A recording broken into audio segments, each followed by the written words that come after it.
Hola, bienvenidos a esta tercera entrega de la clase de seguridad informática.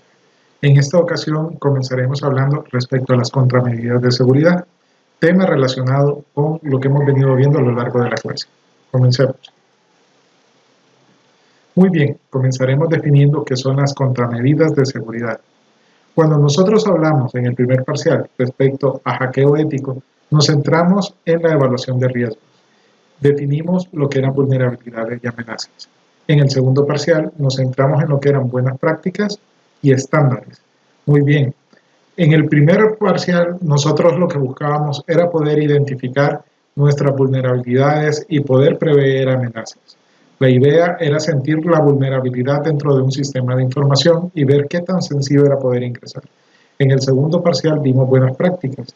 Vimos que no somos los únicos que se encuentran trabajando en esto y que existen una serie de estándares que nos ayudan a prever todo aquello por lo cual todavía nosotros no hemos pasado. Sin embargo, al estudiar estos estándares, nosotros identificamos que había una serie de elementos que nos ayudaban a establecer controles y subcontroles. Estos controles y subcontroles podían ser administrativos o podían ser técnicos. Las contramedidas se centran en estos elementos. Las contramedidas son todas aquellas aplicaciones, tanto administrativas como técnicas, que nos ayudan a proteger nuestros sistemas de información. Por lo tanto, comenzaremos hablando de ellas. Y la primera es la legislación de todo país, ya que esta nos ayuda a identificar aquello que es o no es un delito en el país. Dentro de las leyes que cubren el aspecto que nos incumbe, en este caso la seguridad informática, podemos encontrar la Ley del Registro Nacional de las Personas, la Ley de Transparencia y Acceso a la Información Pública, las leyes de protección de datos personales, la Ley de Firmas Electrónicas, la Ley para la Clasificación de Documentos, la Ley de Comercio Electrónico y el nuevo Código Penal. Dentro de la Ley del Registro Nacional de las Personas, nosotros identificamos que al momento de nuestro nacimiento necesitamos llevar la información de cuál será nuestro nombre, el nombre de nuestros padres, nuestro lugar de nacimiento, así como otro tipo de datos. En la actualidad nosotros podemos ver cómo parte de los ataques informáticos van centradas en la parte de robo de identidades. Por lo tanto, el Registro Nacional, siendo el órgano estatal a cargo del resguardo de esta información, no puede quedarse atrás ante los avances de la tecnología. Sin embargo, la Ley de Registro Nacional de las Personas define como públicos y de libre divulgación algún tipo de información que nosotros podemos considerar como información reservada. Dentro de esta información tenemos nombres y apellidos, número de identidad, fecha de nacimiento o fallecimiento, sexo, domicilio, exceptuando la dirección de la vivienda, profesión, ocupación u oficio, nacionalidad y estado civil. Otra ley que está directamente relacionada a esto es la Ley de Transparencia y Acceso a la Información Pública. Es importante porque aquí nosotros podemos encontrar algunos tipos de definición que se acoplan perfectamente bien a todo lo que hemos venido estudiando. Dentro de ellas tenemos lo que es la información pública, información reservada, datos personales confidenciales o información confidencial. Hay que ver que ya aquí se empieza a definir una estructura de clasificación de la información, algo que ya hemos estudiado en la sección de buenas prácticas. Otra de las leyes que tenemos en el país es la Ley de Protección a Datos Personales. Y lo importante de esta ley es que en esta se definen todas aquellas excepciones a las cuales cualquier tipo de institución nacional, dependiendo de la gravedad o las circunstancias sobre las cuales realice una solicitud, pueden tener acceso a información considerada clasificada bajo las estructuras anteriores. Aquí nosotros podemos ver que toda esta información se vuelve pública siempre y cuando sea justificada por algún tipo de procedimiento judicial o algún tipo de seguridad del Estado, entre otros elementos. Muy bien, aunque no lo crean, en nuestro país ya hace algún tiempo ya está en funcionamiento la ley sobre firmas electrónicas, algo que vemos en la actualidad. La idea de esto es poder garantizar que quien envíe un documento o envíe datos a través de algún tipo de medio electrónico sea realmente la persona con la capacidad legal necesaria para poder garantizar o sustentar lo que se ofrece o la firma que se envía. Es importante ver qué y cómo en este preciso momento está aplicando o haciéndose énfasis en este tipo de legislaciones. Luego tenemos lo que es la Ley de Clasificación de Documentos. Ya aquí nosotros podemos observar cómo a nivel de Estado ya existe una estructura para la clasificación de documentos, como reservado, confidencial, secreto y ultrasecreto, y los tiempos o periodos en los cuales esta información puede transformarse en pública, siempre y cuando hayan perdido su validez para cualquier tipo de implicación contextual. Luego tenemos lo que es la ley sobre el comercio electrónico. Aquí ya se definen algunos elementos como el manejo de datos, lo que es el intercambio electrónico de datos o información, qué es un correo electrónico o cuándo se genera una transacción electrónica a través de redes o medios electrónicos de datos. Algo muy importante tiene que ver con el Código Penal. Es el Código Penal el que tipifica de manera penal todos aquellos delitos que se cometen a través de medios informáticos. Dentro de estos cabe recalcar, por ejemplo, en su artículo 272, el descubrimiento y revelación de secretos. Hay que ver que muchos de las implementaciones de ethical hacking que vimos en el primer parcial están relacionados directamente con acceder a información. Recordarán los diferentes tipos de ataques que estudiamos: ataques de información, de negación de servicio, de modificación y de ingeniería social. Cada uno de ellos está tipificado de manera independiente dentro del Código Penal. Podemos ver también cómo dentro del Código Penal se condena la estafa. Podemos ver cómo se tipifican todos aquellos delitos relacionados con la seguridad de las redes y de los sistemas informáticos, como los accesos no autorizados a sistemas informáticos, daños a datos y sistemas informáticos, abusos de dispositivos, suplantación de identidad, difusión de noticias o rumores falsos, falsedad en las cuentas, fabricación o tendencia de instrumentos para la falsificación de moneda, falsedad de instrumentos financieros, uso de información privilegiada, revelación de secretos, falsificación de documentos electorales, espionaje, ciberterrorismo o terrorismo electrónico. Podemos ver que dentro de las contramedidas la legislación nos da una serie de herramientas que nos ayudan a ser disuasivos ante la existencia de cualquier ataque. Una vez que nosotros identificamos esto, y ya lo hemos estudiado en ocasiones anteriores, tenemos que establecer lo que se denomina un sistema de gestión de seguridad informática, o SGSI. Esto con la intención de poder definir un plan de acción al momento de ocurrencia de un incidente. Esta es la primera o segunda contramedida. La primera ya sabemos que es la legislación del país, que nos ayuda a poder establecer cuáles son los límites dentro de nuestra empresa. ¿Qué es un sistema de gestión de seguridad informática? Pues es un documento que nos sirve para garantizar que la seguridad de la información es gestionada correctamente. Se debe de hacer uso de un proceso sistemático, documentado y conocido por toda la organización desde un enfoque de riesgo empresarial. Este proceso es el que constituye realmente ese sistema de gestión de seguridad informática. Pues bien, ¿para qué sirve? La idea, a grosso modo, es poder reducir los riesgos. Este documento nos ayuda a nosotros a identificar amenazas, vulnerabilidades, a poder tener un inventario de activos, a poder establecer un valor en función de los recursos con los que cuenta la empresa, a poder definir el valor que le vamos a dar a cada uno de esos activos, en establecer y definir cómo se constituyen los controles para poder garantizar que cada uno de esos activos se encuentre seguro, y sobre esos controles poder definir lo que son los requerimientos de seguridad para cada uno de ellos. Hay que ver que existe toda una pirámide dentro de la cual se incluyen las políticas y objetivos de seguridad, los procedimientos y mecanismos de control que soportan los sistemas de gestión de seguridad informática, en donde nosotros realizamos enfoques de evaluación de riesgos, un informe de evaluación de riesgos, un plan de tratamiento de riesgos, lo que son los procedimientos documentados dentro de la organización, los registros para poder establecer estos procedimientos y las declaraciones de aplicabilidad o procedimientos dentro de la organización. Todos estos elementos se ven incluidos dentro del sistema de gestión de seguridad como tal. Para poderlo implementar, simplemente establecemos un círculo de calidad tipo Deming, en donde nos encargamos de una planificación, hacemos la planificación e implementamos esa planificación, chequeamos o verificamos que esa planificación está implementada y actuamos a nivel de evaluación cuando debamos de hacerlo. Ya en este punto de actuación o acción es cuando se establecen o se implementan las contramedidas que veremos más adelante dentro de este video. Ahora bien, ¿cuál es el proceso de implementación para todo esto? La forma más sencilla de abordar un problema complejo es dividiéndolo en problemas más pequeños.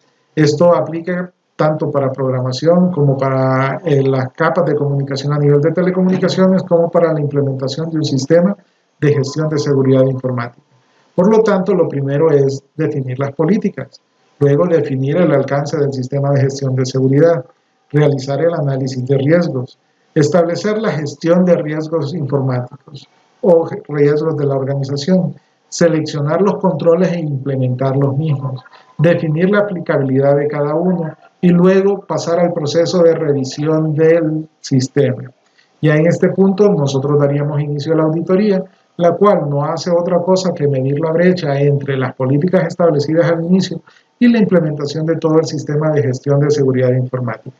Recordemos que la seguridad como tal es un juego del gato y el ratón y siempre se va a buscar la forma de poder violentarla y generar un incidente. Nunca debemos de dormirnos en los laureles y debemos de estar constantemente actualizando nuestro sistema de seguridad y evaluando el mismo. ¿Qué aspectos de seguridad o de la seguridad abarca un sistema de gestión de seguridad?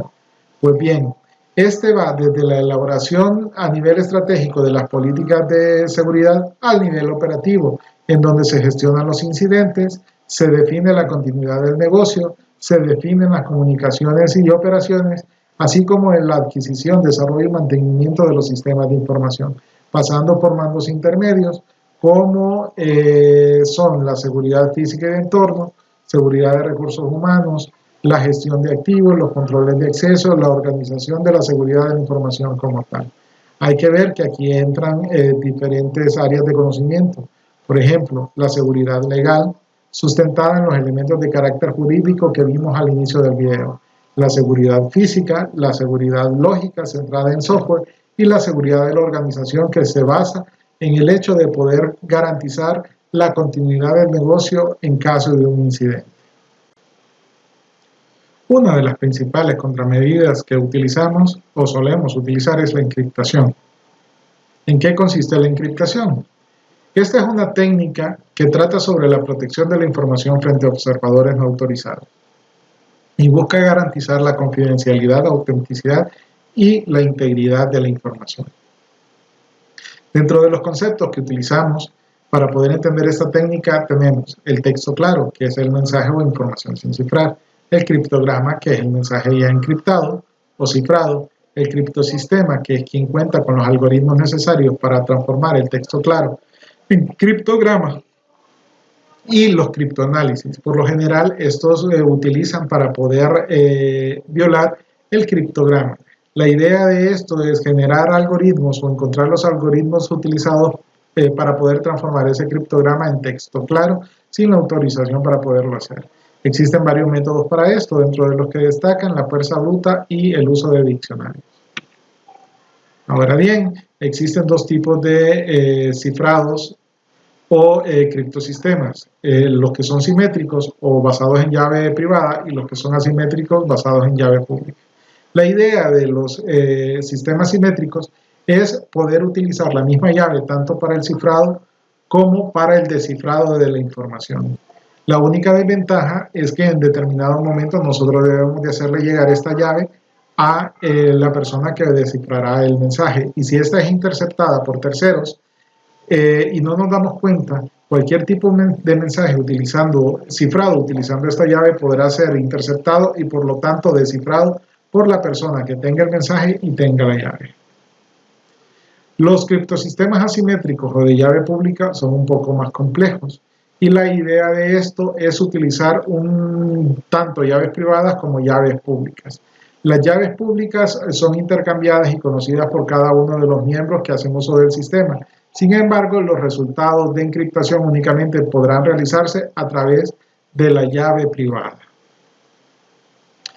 Para que un algoritmo de clave pública sea considerado seguro, debe de cumplir los siguientes elementos. Primero, debe ser conocido el texto cifrado.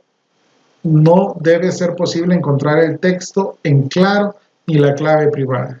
Conocido el texto cifrado o criptograma y el texto en claro, debe de resultar más caro en tiempo o dinero descifrar la clave que el valor posible de la información obtenida por terceros.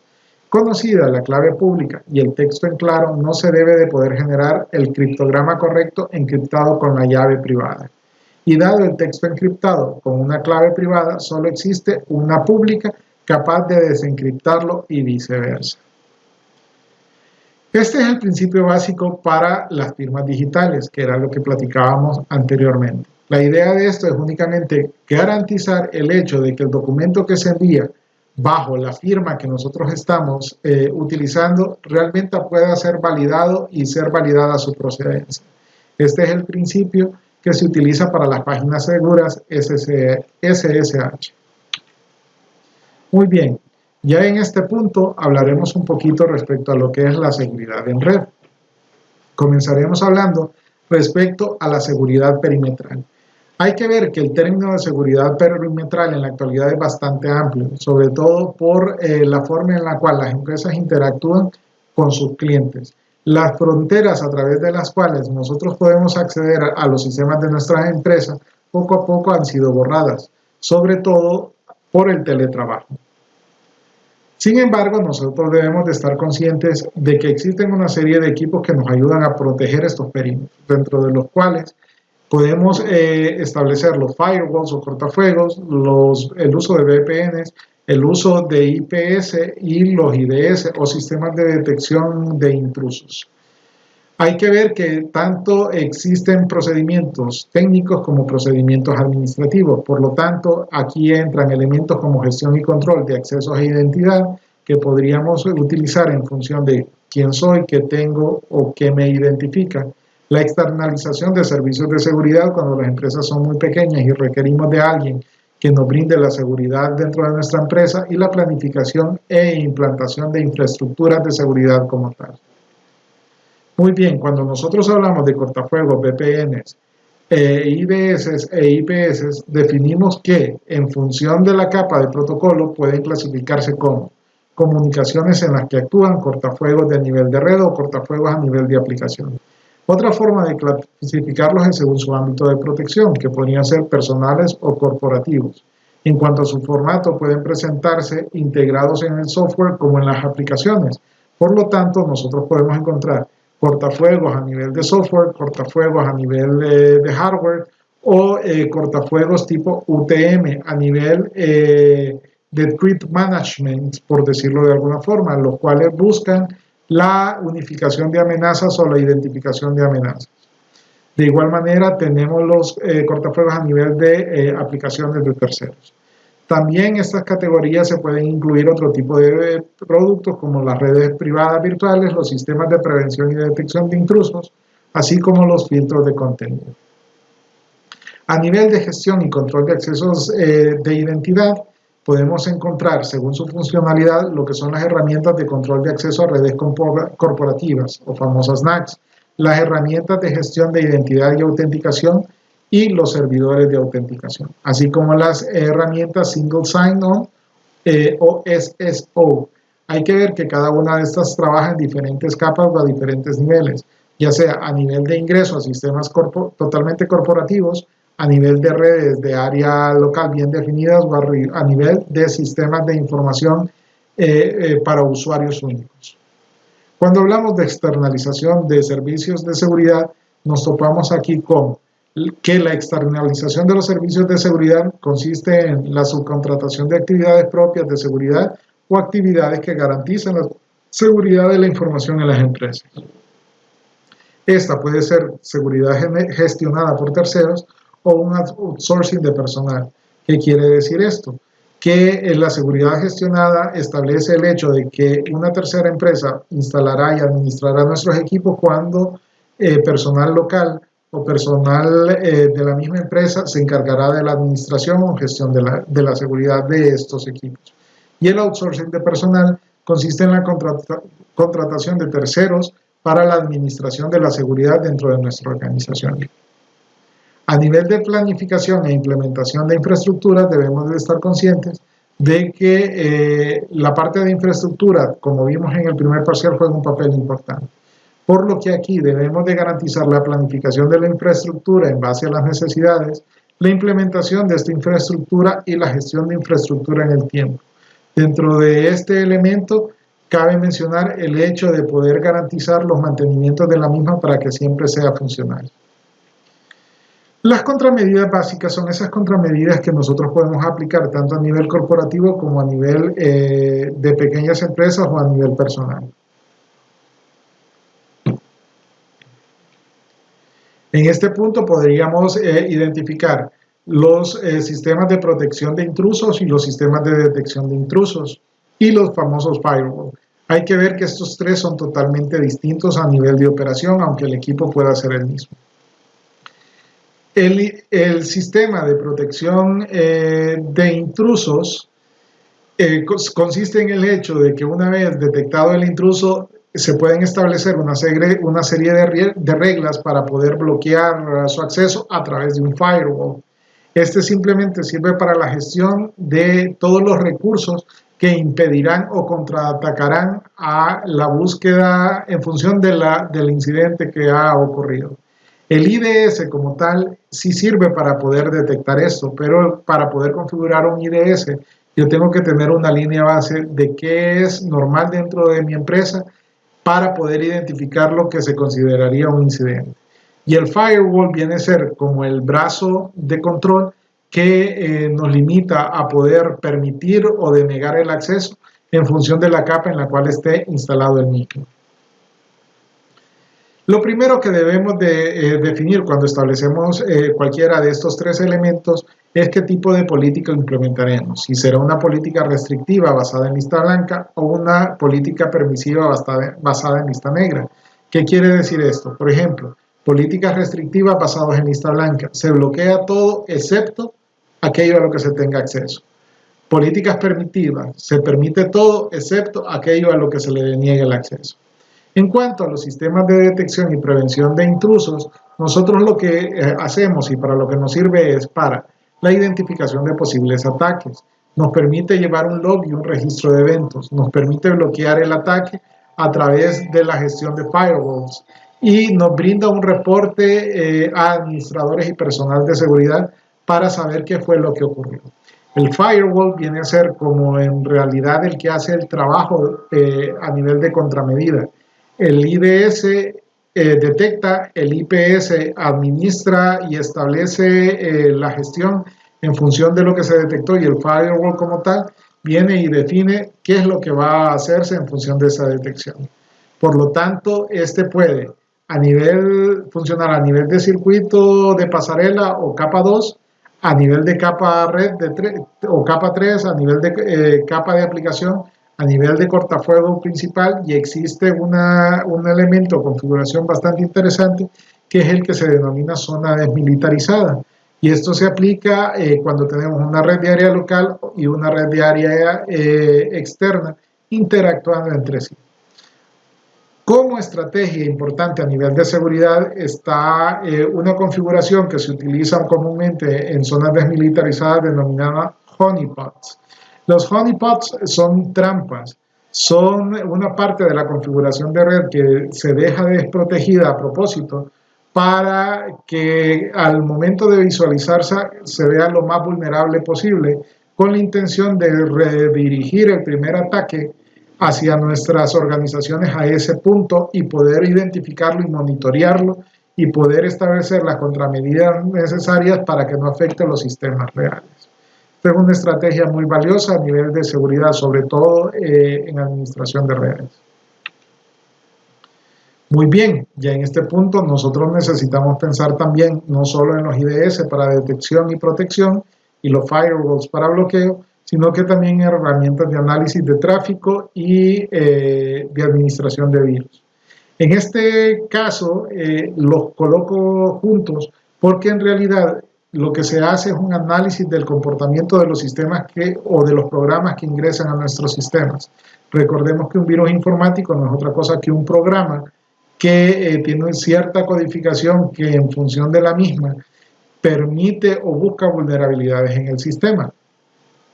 Por lo general, una vez infectado el sistema, y por eso es que va de la mano con el análisis de redes, este hace uso de las redes, ya sea para diseminarse y poder extenderse, o para poder brindar el control de nuestro sistema, dependiendo del tipo de ataque, a la persona que implementó el virus.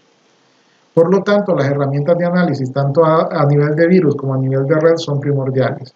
Hay que ver que a nivel de virus yo puedo establecer el análisis dentro de la red, el análisis a nivel de servidores y el análisis a nivel de dispositivos finales, ya sea una computadora o un dispositivo móvil. El análisis de redes se centra más que todo en el tráfico y el tipo de tráfico y hacia dónde va dirigido ese tráfico. Por lo que en determinado momento nosotros establecemos los puntos de línea base o de normalidad, que es lo que utilizamos para poder definir las reglas de los IDS y los IPS para poder activar el funcionamiento del firewall según requerimientos. Hay que ver que los virus se identifican por sus firmas. Estas nos permiten diferenciar entre todo el tráfico generado por las redes y obtener un conjunto de lo suficientemente pequeño para que sea tratable computacionalmente y así poder proteger a la red de este tipo de ataques. Muy bien, ¿hacia dónde nos lleva eso? Cuando vimos mejores prácticas y estándares, hablamos un poquito de la norma ISO 27000 y se centró en todos los controles requeridos para la auditoría. Sin embargo, una de las normativas más importantes de la 27000 es la 27033, la cual se encarga de definir lo que es la seguridad en las redes de datos. Hay que ver que estas normas nos permiten llevar una serie de pasos o estructura que nos ayuda en función de la madurez a la cual llevemos estos procesos para garantizar la seguridad de la información de nuestro sistema de información.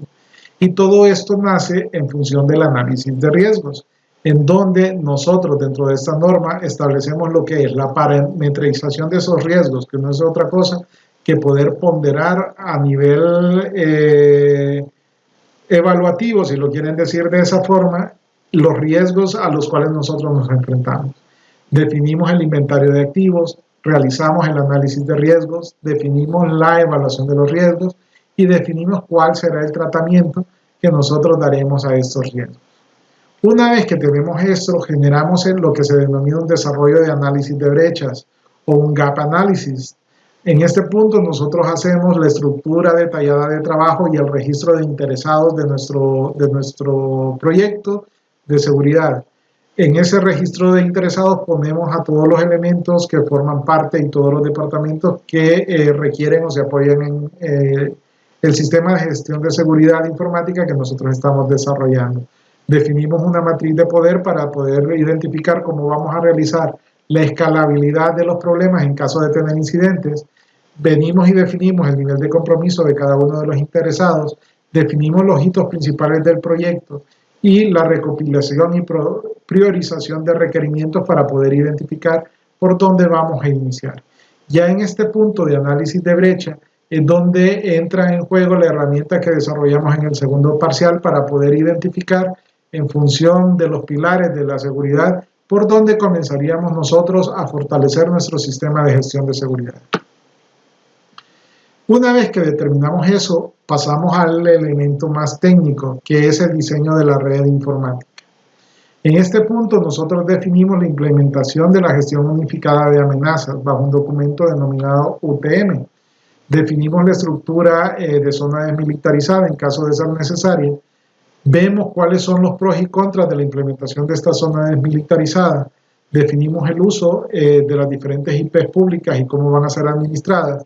Damos las recomendaciones a la aplicación para la red de propuestas definimos lo que será el perímetro lógico y establecemos lo que será la red interna del sistema.